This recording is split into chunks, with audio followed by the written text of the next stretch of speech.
The wind carried a chill that night across the wide plains, whispering through the wooden beams of the small homestead and rattling the lantern that swung from the porch post. The flame inside flickered, throwing restless shadows across the dirt yard and the empty horizon beyond. A silence hung heavy, the kind that made every creak of wood and every breath sound louder than it should.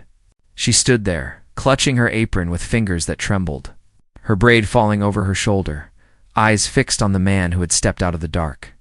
He did not belong to her world, and yet in that moment, it seemed as though he had always been a part of it.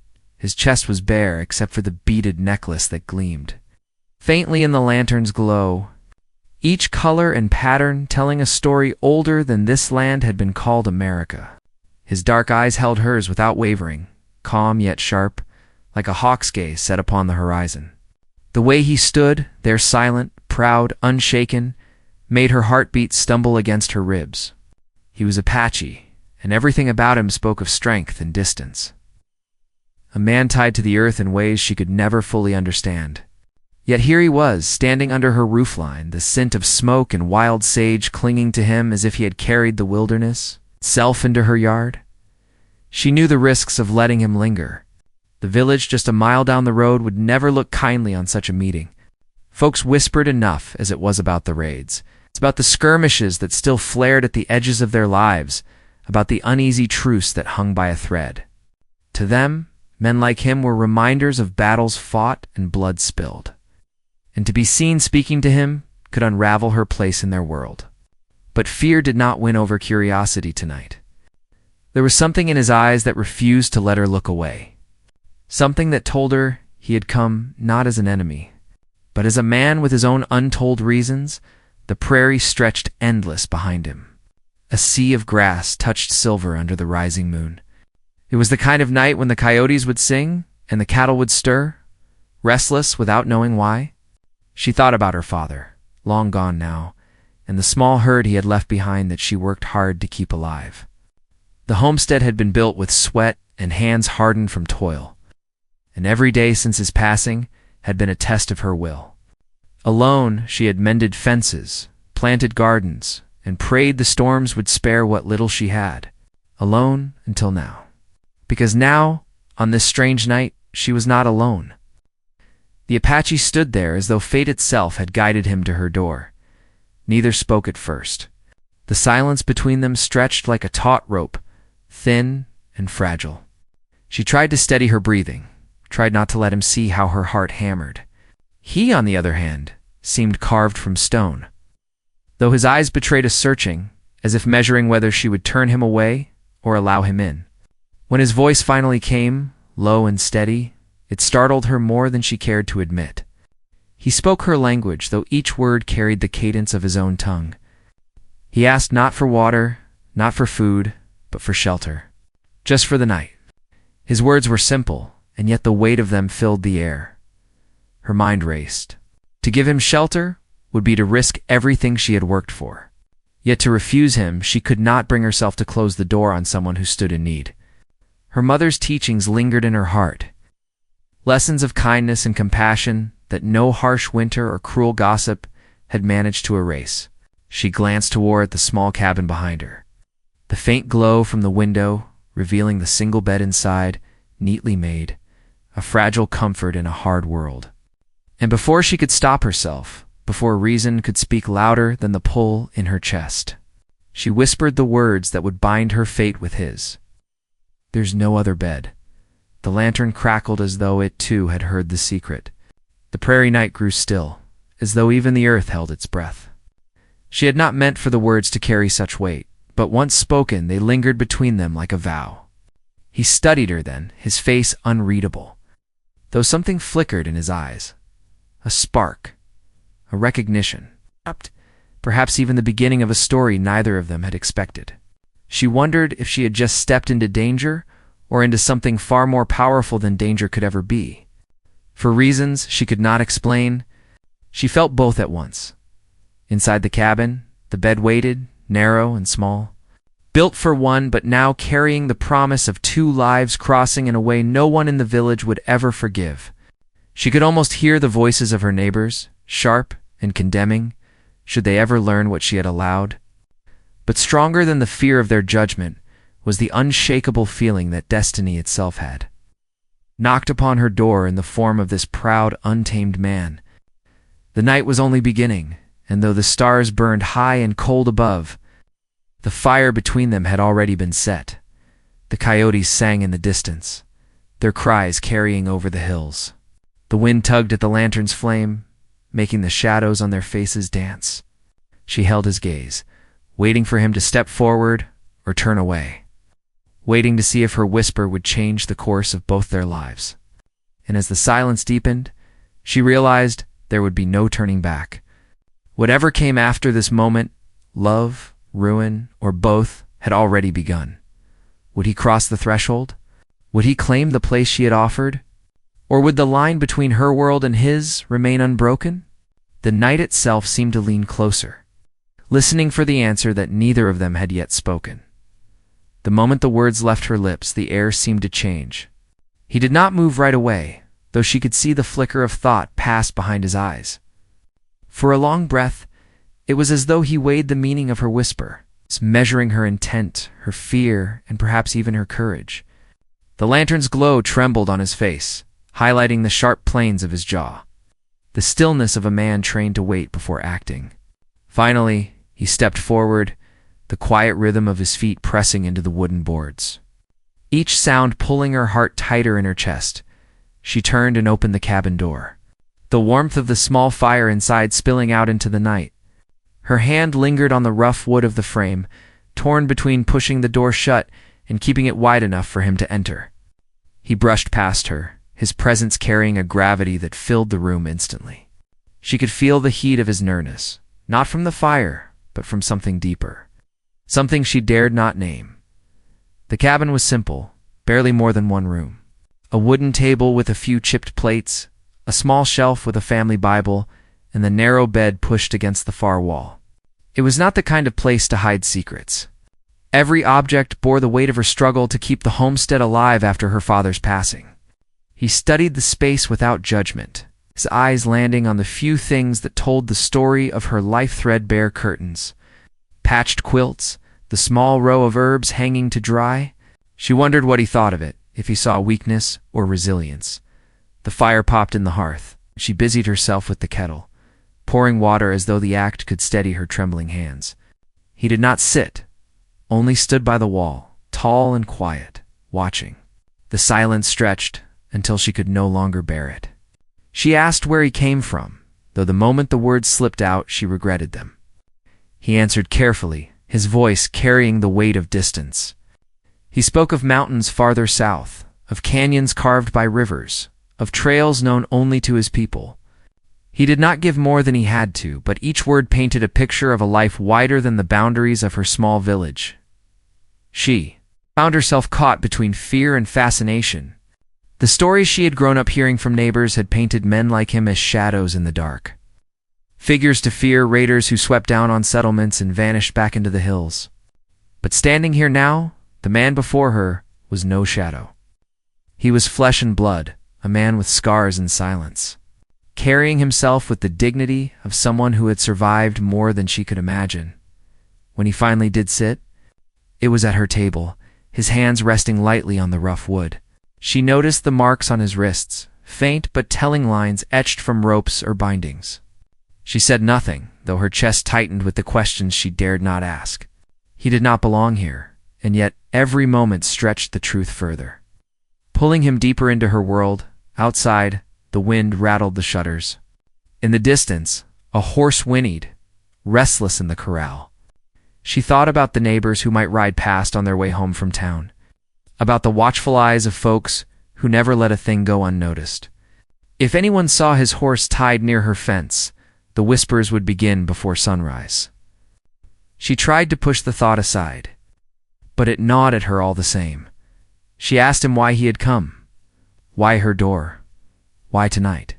He met her gaze then, his dark eyes steady, and said he sought no harm. He spoke of men riders who were not his kind tracking him through the plains. He needed a place to rest until the trail cooled, a shelter where their eyes might not find him.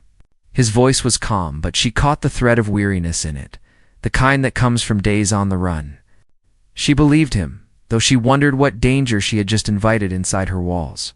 The kettle hissed, and she poured steaming water into 2 cups. He accepted his without a word, his fingers brushing hers for the briefest second. It startled her more than any sound could have. She pulled her hand back quickly, scolding herself for the heat that rose in her face. They sat in silence, the fire between them, the crackle of wood and the sigh of wind their only company. Her thoughts drifted back to her father's voice, steady and low, telling her as a child to always keep her door open to those in need, but never to forget that kindness could also invite trouble. She wondered what he would say now, seeing her seated across from a man the whole village would warn her against. Yet in her heart, she felt something stronger than fear, something that told her this moment was more than chance. As the night deepened, she tried to keep her eyes from the bed against the wall, from the truth of her earlier words. The single quilt folded neatly, the pillow fluffed, waiting. She had offered him shelter, but now the weight of what that meant pressed on her. She thought about the eyes of the village again, about the preacher who would thunder about sin, about the women at the well who would whisper until the sound of it followed her everywhere. And yet, when she looked at him, none of that seemed to matter in the way it had before. He spoke little, but every so often his gaze would rest on her, not unkind, not demanding, just searching. It was as though he, too, measured the risk of this night, of her, of the line they both stood on. She wondered what he saw when he looked at her, a lonely woman clinging to a fragile homestead, or something more. The silence between them grew heavier, thick with words unspoken. The lantern flickered, casting long shadows against the cabin walls. The night outside was endless, the prairie stretching silent and dark. But inside, the room seemed smaller, every sound magnified. She could hear the beat of her own heart, the faint shift of his breath. She knew the night would not end quietly. Something was coming, whether from the danger that followed him, or from the unspoken truth that now bound them together. Her eyes drifted again to the bed, and she remembered her whisper. She had not thought, only spoken. "There's no other bed." The words circled back in her mind, weaving themselves tighter with each passing moment. She wondered if he thought of them too. If he measured their meaning as carefully as she did now. The fire burned low, the cabin wrapped in dim light. The air felt charged, as though the prairie itself had drawn close, waiting to see what would unfold. She could not tell if the danger lay beyond her door or across the table from her. She only knew that the night was not finished, and that the line she had crossed could not be undone. And just as her breath steadied, just as she thought the silence might consume her, a sound broke through the night, the distant thunder of hooves. Faint but drawing nearer, pounding over the earth with a rhythm that carried warning. She froze, the cup slipping slightly in her hand. His eyes snapped to the door, sharp and alert, his body tensing like a bowstring drawn. The danger he had spoken of was no longer a shadow. It was real, and it was coming closer. The kettle hissed one last time, and then the room was silent again, save for the steady beat of hooves growing louder in the dark. The hooves grew louder, rolling like thunder over the open plain. She set her cup down slowly, every nerve in her body awake, every thought racing faster than her breath. He was already standing, every muscle taut, his eyes cutting to the door as though he could see straight through the wood. The danger had arrived, and suddenly her quiet homestead, which had always felt like a place of safety, seemed fragile and small against whatever force was out there. She moved toward the shutter and pressed one eye against the crack. Lantern light spilled out faintly onto the yard, but beyond that was only darkness and the shifting shadows of riders approaching. She counted 3 at first, then realized there were more shapes moving with the kind of urgency that only comes when men are hunting. She turned back toward him, her voice no louder than a whisper, but heavy with dread. "They're here." He did not ask how many, nor did he look frightened. Instead, he took one step closer to the fire, his hand brushing across the knife at his belt. His face was unreadable, calm as stone, but his eyes were sharp, calculating. He had known they would come, and he had chosen her cabin as his place of refuge. That realization struck her deep, for it meant he had brought danger to her door. And yet, strangely, she did not feel anger. Fear, yes, but beneath it was a steadiness, as if part of her had been waiting for something to break the silence of her days. Outside, the riders drew near, their voices carrying across the wind. Rough, gruff, impatient, their tones marked them as men who did not come with peace. She could not make out every word, but what she caught made her stomach knot. They spoke of finding the Apache, of finishing what had been started, of making sure he never returned to the mountains alive. Their horses pawed at the earth, restless, as the men circled. Searching for tracks, she glanced at him, torn between panic and resolve. If they found his horse tied near her corral, there would be no denying it. They would know he was here, and they would not hesitate to tear her cabin apart. Her life, already hard enough, could be burned to ashes in one night. And yet she could not bring herself to open the door and give him up. He moved closer to the window, his presence filling the small room. In the flickering light, she noticed a scar across his shoulder, long and rough, a wound that told its own story of battles survived. He was no stranger to men like those outside. Perhaps he had faced them before. Perhaps this chase was part of something larger, a conflict she could only glimpse from the edges. She wanted to ask, but now was not the time. The riders slowed, their voices dropping. One of them laughed, a hard, cold sound that made her skin prickle. They knew he was close. She prayed silently, clutching the edge of the table until her knuckles whitened. Her mother's Bible sat open nearby, the pages fluttering as though stirred by the breath of the night itself. She thought of the sermons about good and evil, about choosing the righteous path. Yet in this moment, righteousness was no simple thing. Then, one of the riders dismounted. She heard the crunch of boots against the dirt, steady and deliberate, moving toward her cabin. Her breath caught. The Apache stepped forward, positioning himself between her and the door. It was instinct, unspoken, as though his presence alone could shield her. For a moment their eyes met, and she felt the weight of his silent vow. He would not let them harm her, even if it cost him everything. The knock came hard against the doorframe, shaking the wood. "You in there?" A voice barked, rough with authority. "Seen anyone ride through?" "We're looking for a savage who don't belong." The silence after was unbearable. She wanted to answer, but the words tangled in her throat. If she said no, they might search anyway. If she said yes, she would betray the man standing only a few feet away.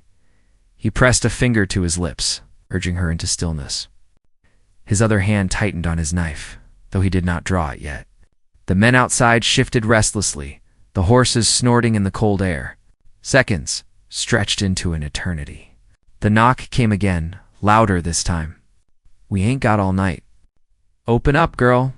Her heart hammered, but something stronger rose inside her.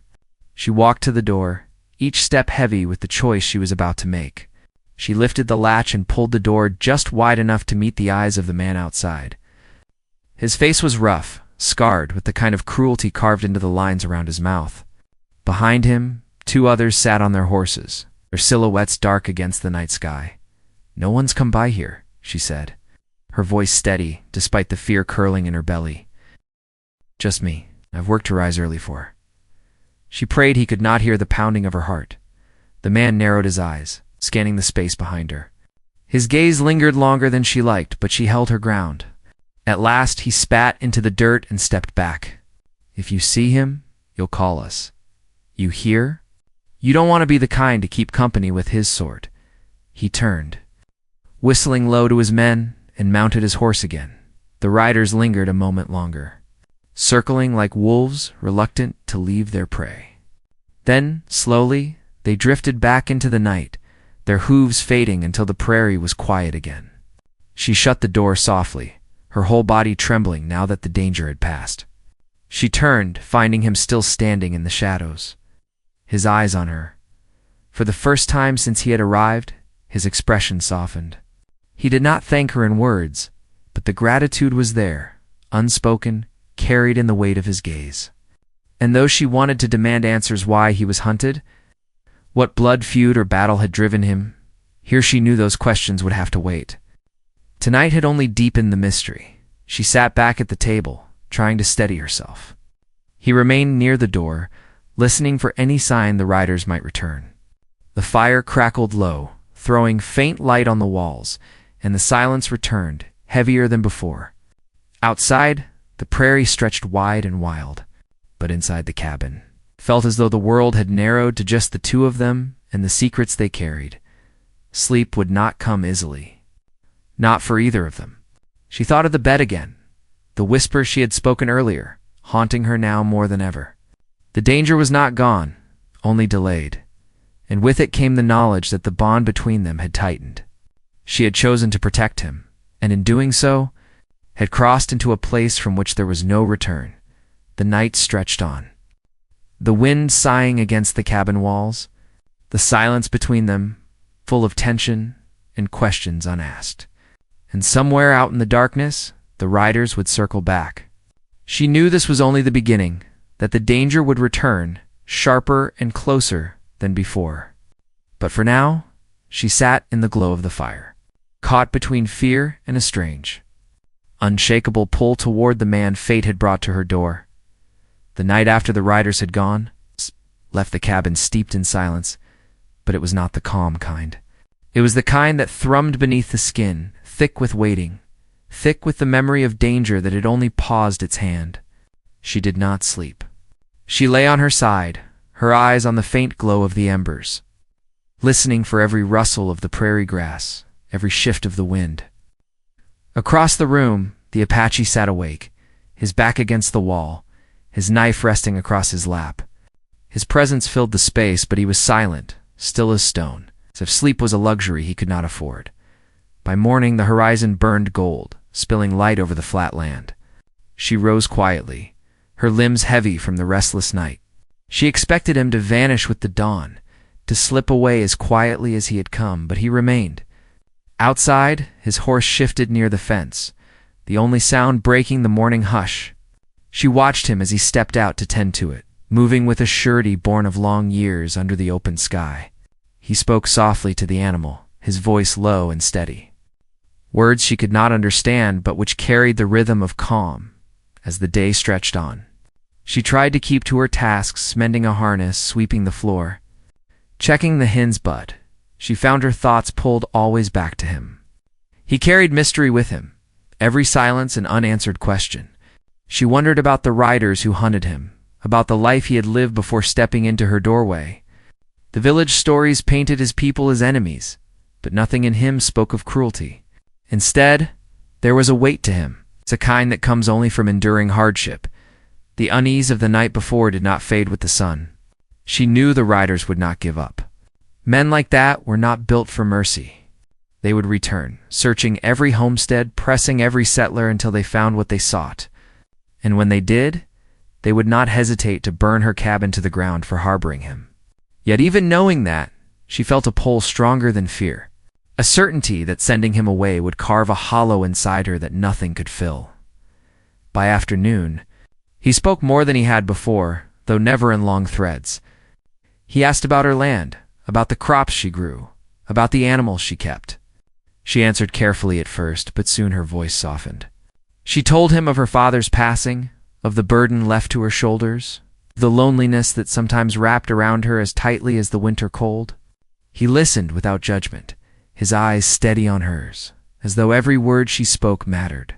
In return, he shared fragments of his own life, memories of mountains and rivers, of nights under stars brighter than any lantern could match, of battles fought and brothers lost. Each word he gave was like a stone laid upon the foundation of something she did not yet dare to name. That night, as the fire burned low, she caught herself glancing toward the window more often. The prairie was too quiet. No coyotes sang, no owls called. It was a silence that pressed against the glass, heavy with the weight of something waiting just beyond sight. He seemed to feel it too. His shoulders tightened, his hand resting again on his knife, his gaze fixed on the dark.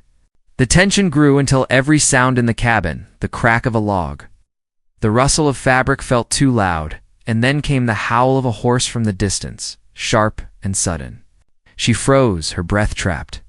He stood, his body alert, his eyes narrowing toward the horizon. The riders had returned. This time, there was no mistaking their intent. She heard the harsh laughter, the coarse shouts, the stomping of hooves as they drew closer. The Apache moved quickly, dousing the lantern, motioning for her to stay silent. The cabin fell into darkness, lit only by the faint red glow of the fire's last embers. Her heart pounded so loudly, she feared it would give them away. The men outside circled, their voices cutting through the night. They spoke of searching every home, of dragging him out if they had to, of teaching a lesson to anyone fool enough to help him. She pressed her hands together, whispering prayers she could barely form, every word trembling against her lips. One of them rode so close she could hear the leather of his saddle creak. The horse snorted, hooves crunching the dirt just beyond the walls. She felt as though the cabin itself might splinter under the weight of their presence. The Apache stayed near the door, every muscle ready, his breath so quiet it was barely there, and then came the sound of boots hitting the ground again. Someone was dismounting. The tread of heavy steps approached, slower this time, deliberate, like a predator savoring the moment before the strike. Her stomach turned cold. She knew they would not be fooled twice. The knock at the door rattled the wood. "We know he's here," the voice drawled, low and threatening. "Ain't no use hiding him. Open up, or we'll open it for you." She looked at the Apache, fear clawing at her throat. His eyes met hers, steady and unwavering, as though to tell her he had faced worse, as though to tell her she must not falter now. But she could not stop the shiver that raced down her spine. The door was thin, the walls thinner. If they forced their way in, there would be no hiding him. No pretending she was alone. The man outside knocked again, harder, the sound booming through the cabin. "Last chance," he barked. "We'll burn this place to ash if we have to." The fire cracked faintly, the only other sound in the room. She felt the weight of her decision pressing down like the sky itself. To give him up might save her home, her place in the village, everything she had fought to hold together. But to do so would betray something deeper, something that had already taken root inside her heart. The Apache stepped closer, his hand brushing against hers in the darkness. It was not a plea, not even a question. It was a silent vow, binding her to the path already chosen. Outside, the riders waited, their shadows moving like restless ghosts against the faint starlight. The night seemed to hold its breath, the prairie itself leaning closer, waiting for what would come next. The tension tightened until it felt as though the walls might burst with it. Every heartbeat was a drum, every second a rope pulled tauter than it could bear. She could see in his eyes that the time for silence was almost over, that the moment of choice was upon them both. The knock came once more, shaking the door on its hinges. And this time the voice outside was colder, sharper, carrying the promise of violence. "We're cumin' in." The words hung in the air, heavy as the smoke of a fire not yet lit. Inside the cabin, the darkness wrapped around them, the fire's glow fading, the silence before the storm pressing close. She felt the weight of everything, her past, his secrets. The danger outside balanced on the edge of a blade, and in that breath, before the breaking, she knew nothing would ever be the same again. The words were cumin, in-hung like thunder before the storm. She felt her breath lock inside her chest, her hands gripping the edge of the table as if the wood could anchor her to the earth. The Apache's presence beside her was steady, calm, a wall of unshakable strength against the panic clawing through her. The cabin walls felt too thin, the air too close, every second pressing down like the weight of the sky. Then the sound came, boots striking hard against the door, wood groaning as though it would splinter at any moment. He moved before she could think. Sliding into the shadows by the door, knife drawn but held low, his body still and coiled like a bowstring. She could see the focus in his eyes, the calm resolve of a man who had walked through danger so many times it no longer startled him. For her, though, the fear cut deep, not for herself alone, but for what would come if these men forced their way in. The next blow shook the cabin. A crack split along the wood near the latch. She could hear their laughter outside, cruel and impatient, certain of their strength. She wanted to cry out, to beg them to leave, but no sound came. She could only stand frozen, her heart beating louder than the wind. And then, suddenly as the pounding had begun, a sound carried across the night that shifted everything. From the east, sharp and clear, came the echo of riders approaching fast. More than a few too many for the men outside to ignore. The rhythm of hooves thundered across the plain, drawing nearer, closer, until the very ground beneath her feet trembled. The men at her door cursed, the scrape of boots and jangle of reins telling her they were scrambling back to their saddles. The Apache's eyes flicked to hers. For a brief second, a silent signal to stay still. He moved toward the window, just enough to see, and his shoulders eased the faintest bit. Relief, though tempered with caution, she dared to peek as well. Across the horizon, the glow of lanterns and the silhouettes of riders came into view. Not the hunters who had haunted the night, but men from the village neighbors, farmers, the blacksmith with his hammer strapped across his saddle, the preacher with his lantern lifted high. The riders who had threatened her cursed again, and she heard one shout, "We'll be back for him!" Their horses tore into the dark hooves pounding away, swallowed by the night. The tension inside the cabin broke like a bowstring loosed. She fell against the wall, her knees weak, her chest heaving with the breath she had been holding for too long. When the villagers reached her cabin, she feared what would come. If they knew who she sheltered, if they guessed even a piece of the truth, their judgment would fall heavier than any enemy's hand. She stood near the door, bracing herself as they called her name, asking if she was safe. She opened the door only part way, enough to show her face lit by the faint glow of the fire. "I'm well," she said, her voice steadier than she felt. They tried the door, but they're gone now. They looked past her, into the shadows of the cabin. Suspicion flickering in more than one pair of eyes.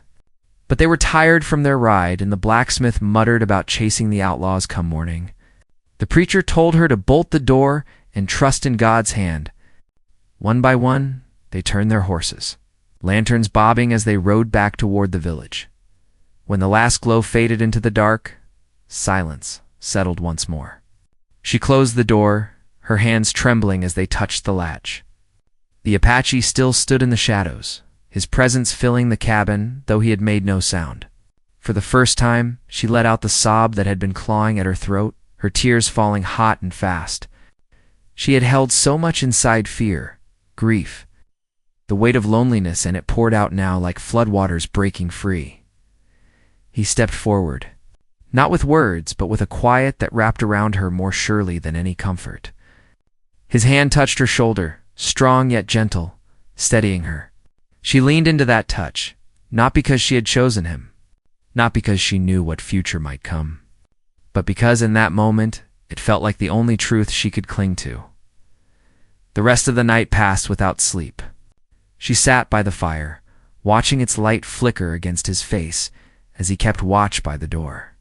Neither spoke much, but words were not needed. By dawn, the prairie stretched wide in gold once more, and the danger had passed like a storm that leaves the earth wet and trembling but still standing. When he readied his horse, she felt her heart twist. She had known he would not stay, not here, not where the eyes of the village would always be watching, waiting to tear apart anything they did not understand. He tied his gear, his movements steady, his silence speaking of farewells already written. She wanted to beg him not to leave, to tell him the thought of the cabin without his presence felt too empty now. But she held her tongue, knowing some things could not be bound by words. Before he mounted, he turned to her. His eyes, dark as river stone, held hers with a weight that left her breathless. He did not promise to return. He did not speak of what had passed between them, nor of what might come. He only nodded once, a gesture that carried more than any vow, and then he swung into the saddle. She watched him ride across the plain, the figure of him shrinking against the horizon until he was no more than a shadow swallowed by the morning light. Days passed, and the village spoke often of the riders who had haunted the homesteads. They said the men were outlaws, men with no cause but greed, chasing anyone they thought might carry coin or goods. No one asked again if she had seen an Apache. Perhaps they suspected. Perhaps they chose silence. But in her heart, she knew the truth. Those men had not chased for gold. They had hunted him, and for reasons she might never fully know. He had chosen her door as his shelter. she carried on with her work, the hens, the garden, the small herd that grazed the dry grass. Life settled back into its rhythms, but nothing felt the same. Each time the wind sighed through the prairie grass, each time the night grew to still, she felt the memory of him close, as if the land itself had taken his presence into its keeping. Seasons turned. The crops rose and fell. The whispers in the village shifted to other matters, as whispers always do. Yet in her heart, she held fast to the night when everything had changed, the night she had spoken words without thinking, words that had bound her to something larger than fear. There's no other bed. Simple, unplanned, but truer than anything she had ever said. And though he had ridden into the horizon, she knew the story did not end at her door. Somewhere beyond the hills, he carried her in his memory as she carried him in hers. The land was wide, the times uncertain, but some bonds were not broken by distance. Some bonds lived quiet and steady, like a fire banked against the night. Waiting for the moment when the wind would stir the embers again, she stood often at the edge of her porch, the lantern swinging from its hook, her eyes on the horizon. The prairie stretched endless and wild, and she knew she might spend her days waiting. But waiting no longer felt like loneliness. It felt like faith. Faith that love, once kindled, does not vanish into the dark, but burns brighter than fear, brighter than judgment, brighter than the silence of the plains. Her story became one the village never fully knew. One carried not in words spoken aloud, but in the steady rhythm of her life. And though the world around her changed, though the years passed, she held on to the memory of the night when the Apache became the man who claimed her heart, not with force, not with chains, but with the simple truth of presence in a moment of danger. And so her life moved forward, rooted in that truth. A life lived on the edge of the vast American plains, where danger and love, fear and hope were always just a breath apart. A life where, in the quiet of the night, she could still feel the warmth of his gaze and the promise of a bond no distance could erase. The prairie wind carried many things, songs of coyotes, whispers of storms, the laughter of distant riders, but for her, it always carried the memory of him. And that memory was enough to remind her that even in the loneliest places, hearts could find one another, if only for a moment that changed everything.